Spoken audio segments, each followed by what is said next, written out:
Well, good morning. Breakfast with the Broker every Tuesday at 9 a.m. Hey, we're back and we're ready to go. Listen, you guys are in for a real treat. We met Nicole Freer out at R4 for the video she was speaking about on the video summit, and we were so impressed with her, and I think you'll be impressed with her as well. So, without further ado, and now.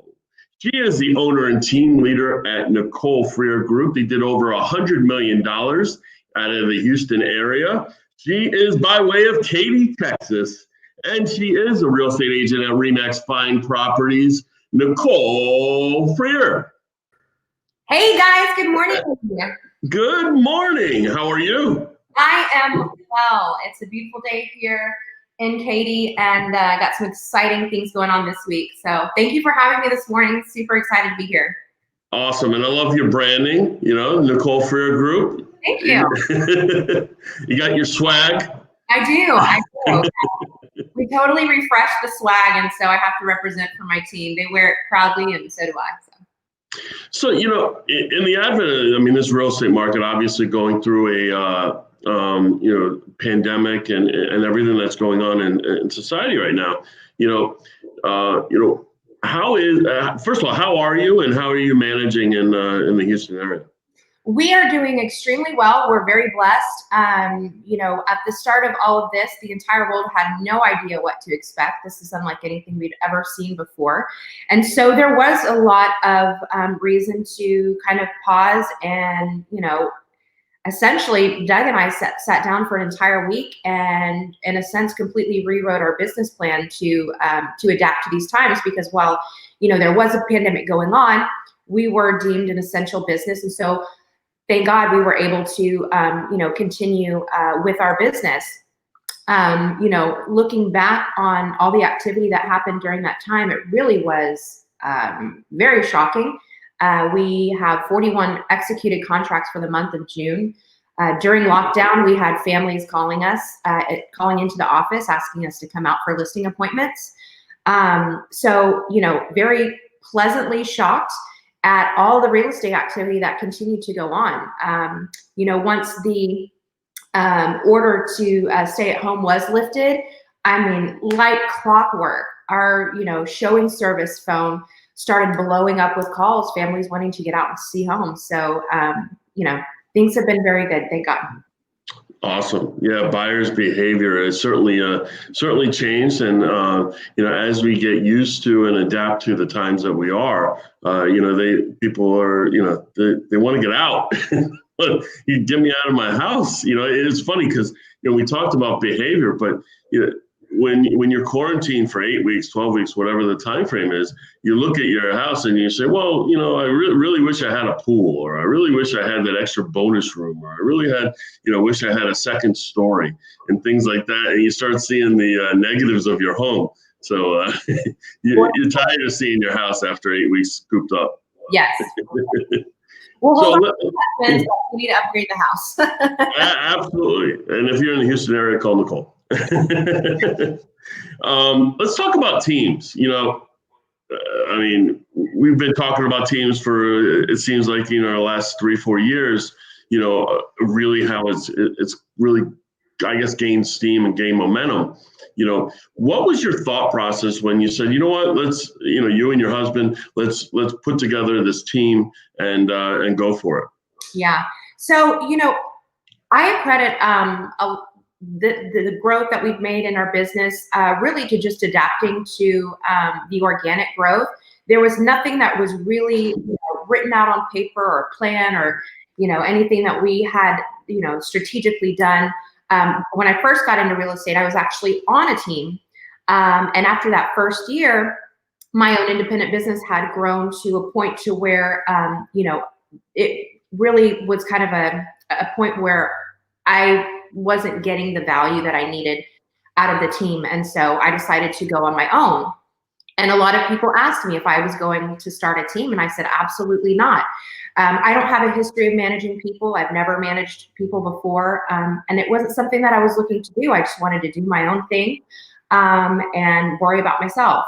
After that first year on my own, my own individual business had grown to a point to where I couldn't physically handle all of it. I was going to have to start, turning people away, or I was going to have to start a team. And, my husband is definitely more of a businessman than I am. There's a lot more DFG. Oh, there we go. DFG than most people think. And he said, absolutely not. That's insane. We're not going to, start turning business away. So he went out and got his real estate license. And we just brought people on as the growth supported it. I definitely didn't want to advertise that I had this huge platform or tons of knowledge to be able to help other people be successful. So we just brought in one or two here as we continued to grow, and NFG's volume continued to grow, so that, again, having come from where I did, I wanted to make sure that I was able to provide these individuals value. Because I didn't want to get into a situation where I feel like a lot of the old school way of running a team is very, centered around that one individual, whomever's name it is. And it's just kind of like this little army of people working for this individual. I wanted to make it a community to where we all brought each other value. And, hopefully I feel like that's what we've been able to do here. So now we're 4 years in. We started the team 4 years ago. And last year we sold over 300 homes and over $100 million in volume. So our growth has been very fast and furious. But, we've been just bringing on more people to help support the growth as we can. And Nicole, what was your first hire? As far as your team, was it bringing on another buyer's agent to help with the overflow, or was it, assistant and admin? What function was it? Everyone told me to make it an admin or a transaction coordinator or a right-hand man, but it just so happened to be an agent. We don't, separate buyer's agents and listing agents on our team. Every agent is able to work with buyers and sellers and get their own listings and, have their name put up on a listing.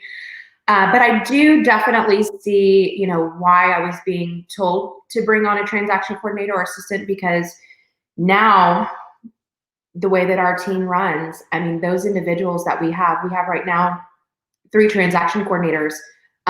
They are the foundation of this team. They make things run so smoothly and seamlessly to where literally all of our agents, they sell. They don't write contracts. They don't do paperwork. They don't send out amendments. Our transaction team handles, and our transaction team is also, they're licensed as well. But they handle all the paperwork so that, these agents can go out and continue to sell. Because that's what, an agent should be good at, is going out there, doing the lead gen, finding the buyer, seller, and closing the deals. And are these full-time exclusive to you, or is it are they like subcontracted? Yes, they are full-time exclusive to NFG. I know that there are a lot of companies out there that are kind of like contracted work, which I think is great if you're, just getting started and you need the assistance. I think it's a great thing. I do think that, once you get to a point that you can handle to have somebody come in and work for you exclusively, that there are a lot of benefits. I don't necessarily want all of my clients' contact information in the hands of, Jane Smith, who's, holds her license at a different brokerage. It's a little, scary to me. But I think that there are ways that you can, break down you don't necessarily need to start by paying somebody salaried. You could start by paying someone per deal, and just slowly, being able to work yourself out of that situation to where it's not a contractor, but somebody who's working exclusively with you. Yeah, love it. And so if you could give someone who's getting to the point where overflow is happening, or they're looking at it, down the line in the next year or two to form that team, what are the top 2 things that you would, as far as advice you would give, that maybe you learned or made a mistake or what have you in your team? Top two. So first and foremost, I would say surround yourself with the 5 people that you aspire to be like. If you want to build a team and you know of like some really heavy hitter team leaders in your area, reach out to them. People are so much more willing to help and be a resource to you than I think people realize. And that was something that I was taught early on. And so when I got into the business, it was like I only wanted to hang around top producers. I didn't go to the free lunches. I didn't go to every networking thing because that's not where the top producers were. The top producers were out working. And so, first and foremost, that's what I would say is definitely surround yourself with the type of talent that you aspire to be. Second, I think it's very important that, however you are, arranging your team as far as splits or culture, make it be something that you enjoy doing. The culture of my team that I have is very important to me because when we started the team, because there was a little bit of hesitancy there for me because I really wasn't looking to, put my manager hat on and, manage a group of people. I decided early on that, the culture of the team, the personalities of the team members was going to be first and foremost to me. If you can bring in, a ridiculous amount of transactions for the year, but I really just can't stand being around you, you're not a good fit. I would never put the dollar sign over the person. So for me, I've always, made my team up of people that I genuinely enjoy being around, that, aren't giving me headaches every day, that are making my life. And so, for someone else, it may be the dollar sign, but whatever is most important to you, stick to that and build your team around that, because that is really going to, make your happiness, Yeah, I mean, I love that because, as far as real estate goes, real estate's hard enough that, you have so many obstacles and moving parts going through.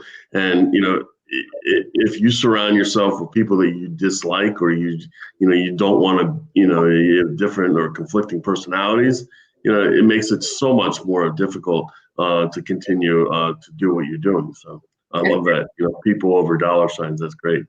Let's talk a little bit about video. All right. So, we first met at the Video Summit, and, I think you did a great job, and you do a great job with video. What, how's your video game going? And talk a little bit about, maybe some things that, because, to kind of digress, realtors, they're slow to change, right? So video's been out for a while. We've been going on YouTube and doing all these things for years, and then the pandemic happens, and now everyone's a video star. So, and they're forced to do some video. Give us maybe a couple pointers on how your video game is going, and pointers on people that are just entering the video game. Yeah, absolutely. I mean, I think the consensus across the board is everybody hates doing video. Everybody hates how they look on video. Everybody hates how they sound on video. Get over it. I mean, this conversation was okay 10 years ago, but we've gotten to a point to where we get it. I understand you don't like how you look on video. You don't like how you sound on video. But look, if you want to take your business to the next level, get on video. And guess what? If you don't, that's okay, because I'll take the business rate. But it's just where we're going. And you're right. Realtors are very slow to change. And that was, something that I recognized when I got into this business. It's like, wow, all these amazing tools are out there and are being, used in other industries. Why not real estate? I mean, this makes the most sense. I think one thing that really kind of helped take real estate to that next level is a lot of the real estate shows that, have been coming out over the past few years, kind of, showing real estate in a different light and making it cool. And it's just, if you're not doing video, you're just missing out. It's something that I press to all of my team. It's not just about the production. It's not just about, the listing videos. It's just about the connection for us.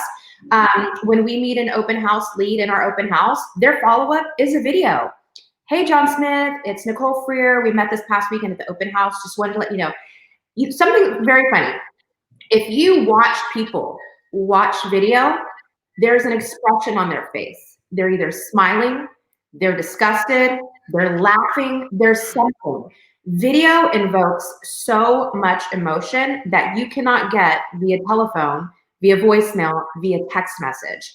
So for us, with those leads that are coming in, or with, a client, or, even with an agent that you're about to do a deal with, just to set a very friendly tone, send a video. There's never not a reason to send a video. And what video service do you use to send those videos? So we are registered with BombBomb, which we use frequently. But when it comes to needing to get something out quick and fast, I mean, just something via text is something. Because I feel like there are times, say, if you meet someone for the first time through an open house, maybe you don't want to send a BombBomb link because they're thinking, oh, what is this going to sign me up for? So then just doing a basic video on your phone and sending it via text message so that they can see it's a video coming in is usually best for when you're first meeting somebody. Oh, great advice. So are you doing any video shows? Are you doing any consistent video marketing? Yes. So we actually have set video days where we shoot. Our shooting days are Tuesdays and Thursdays. So I will be shooting a video today. And we've kind of, firmed up a few concepts that we have in constant rotation that we post once a month. So some of those are, for example, the video that we're shooting today is called Deals on Wheels. Essentially, we wanted to take the community videos that a lot of people are doing and just take it to the next level. For us, when we got into the video game, there weren't a ton of agents in our marketplace doing video. And so just by doing a simple video really set us apart. Nowadays, and this is something that I've had to, share with my team members too, but, I told them, I was like, hey, when you do cool stuff, people are going to copy you. That's okay. Keep doing it. You're either a creator or a copier. We're creators, and that's okay, for us to have copiers. But the thing is, once people in your marketplace start doing a lot of the things that you're doing, then it's time to change it up and switch it up, because now you no longer stick out. And to the consumer, they don't know who started, this cool video concept first. You just look like everybody else. So we're constantly evolving the types of videos that we do. And it also expands our reach too. Simply doing a listing video is great. But people who are tuning in and watching are, specifically interested in real estate. And so we wanted to expand kind of the different interest points to try to build a larger following. But back to the Deals on Wheels today. So essentially we go to a community, we get the salesperson in the car, and we have the GoPros mounted to the cars, and they drive us through the community. They tell us about the community. We drive by, their current available inventory. They tell us about that. And so we kind of took the concept of that car karaoke that they do for late night TV and do our community videos that way. And it was actually pretty cool because at the beginning of the pandemic, we got a call from our local news station, KPRC Channel 2, and they wanted to talk to us about, what we foresaw happening with in real estate during this pandemic. And that was one of the videos that they chose to feature on the news story. So, just trying to keep it fresh for people, new, entertaining. We have a monthly vlog that we put out, which really gives people a more personal perspective on our business. Which I think is important. When I first got into this business, I really tried to, wear my jacket all the time and, have a separate personal Facebook page and business Facebook page and keep everything separate. But times have changed and people want to know that personal side of you. People want to see that you're human. And so that monthly vlog gives us an opportunity to do that. That's awesome. Lots of great advice there. Hopefully, our listeners are really listening into that. And that Deals on Wheels is genius. I love that. Because it's not about copying things, but it's the framework of the idea and making it yourselves. And putting it out there. And I think that's a great idea. That's awesome. Yeah, and for those who feel like they're really don't have the magic of being able to think of something creative, just go scroll other people's real estate page. You're in a different marketplace. I promise people aren't going to mind you borrowing their ideas. And each consumer is going to accept it differently. Someone can do the exact same videos that I do, and a different consumer is going to pick up on it or be interested in it than would be mine. So Yeah, same thing. I mean, we started this 2 years ago, over 2 years ago. And, when we were doing it, there were no really realtors and or real estate industry doing interview shows, right? And so we were doing it Facebook Live and not through StreamYard like we are today. But, this is streamed on Facebook Live. But, now there's so many of them, right? So there's a lot of people, because we all have something to say. We all have our different personalities bringing great content, and I think it's awesome. So let's talk about something a little fun. We talked a little bit off air. Yeah. TikTok, so Okay, with the dance ones, let's just get that out of the way. You will not. you're not savage. I'm so not savage. I'm so not savage. But my team member Jared, shout out to Jared, he kills it on those dances. I cannot do those ones to save my life. Yeah, my 15-year-old does a pretty good job too. But and then she brings me on, and it's just bad. It's just really bad. But so bad it's good though, right? That's why we love TikTok. What was that? I said it's so bad that it's good. That's why we love TikTok. Oh yeah, no, and I mean it's addicting. I mean, I think we're talking like you're scrolling through and you're scrolling through. And you look at the clock, you're like, it's been an hour, and you've been scrolling. All you've been doing is scrolling through your TikTok. Yeah. Let's talk about how maybe you could leverage TikTok for business.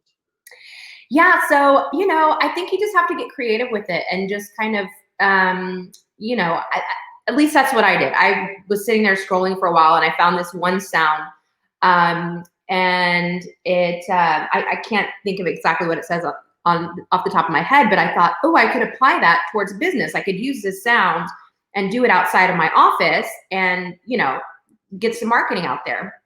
And I just did this a few days ago. I think we're almost like at 700 views. But the biggest part is I'm getting so many women, so many girls, because it's centered around like kind of girl power and owning your own business. And the comments are just so extremely supportive and, asking for, real estate advice. Hey, I live in this, state. I'm 18 years old. I'm just getting out of high school. What kind of advice would you give me to get into real estate? And I just thought that was super, super neat. We have another one that we're about to do later this week. I'll keep it a secret. Y'all have to follow me on TikTok. Check it out. What's your TikTok? It's Nicole M. Freer. Yeah. Got it. Awesome. Lastly, let's talk a little bit about social media strategies. I know, you guys do a great job with branding and such, and a great job with your social media. Maybe the top 3 social media strategies that realtors can, implement in their business, and things that have really helped you propel your business. Yeah, absolutely. I think the first and foremost thing that people need to realize about social media is that there's definitely a strategy to it. And there's definitely planning that needs to take place. It's not something that you do on a whim. It's not, last minute posts and shout outs. It truly, if you want to be successful in your social media, you need a plan. So for us, we have a social media calendar where we, grab our content, create our content, and put it on this calendar. And we also mix it up. It gives me an eagle eye view of what our feed looks like, because I always want it to be interesting. I don't want it to be, Monday through Friday, we've posted the exterior of a house every single day.